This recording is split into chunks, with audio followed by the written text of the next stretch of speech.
بسم اللہ الرحمن الرحیم۔ السلام علیکم۔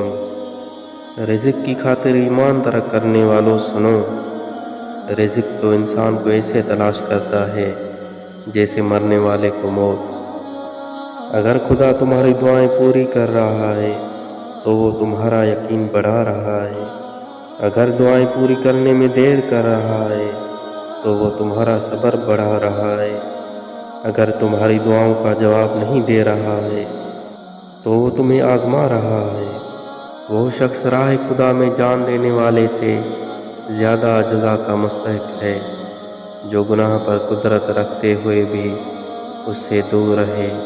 اللہ تعالیٰ نے مالداروں کی دولت میں غریبوں کا رزق رکھا ہوا ہے، لہذا جب بھی کوئی فقیر یا انسان بھوکا یا تنگ دست ہوگا، اس کا مطلب یہ ہے کہ دولت مندوں نے اپنی دولت کو سمیٹ لیا ہے اور پروردگار روز قیامت اس کا سوال ضرور کرے گا۔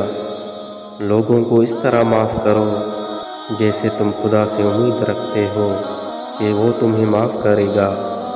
بادشاہوں، صاحب اقتدار کے ساتھ میل جول رکھنے کی کوشش نہ کر، کیونکہ کبھی تو وہ سلام کے جواب کو بھی لمبی گفتگو سمجھتے ہیں اور کبھی گردن اڑا دینے کو بھی ہلکی سزا جانتے ہیں۔ سردی کے موسم میں ابتدا میں احتیاط کرو اور آخر میں اس کا خیر مقدم کرو، یعنی لطف اندوز ہو، کیونکہ سردی کا اثر بدن پر درختوں کے پتوں جیسا ہوتا ہے، کیونکہ یہ موسم ابتدا میں پتوں کو جھلسا دیتا ہے اور آخر میں شاداب بنا دیتا ہے۔ فقر اور غربت انسان کو گونگا بنا دیتی ہے اور مفلس آدمی اپنے ہی وطن میں غریب الوطن اور اجنبی ہوتا ہے۔ مجھے اس دنیا سے کیا لینا جس کے حلال میں حساب اور حرام میں عذاب ہے۔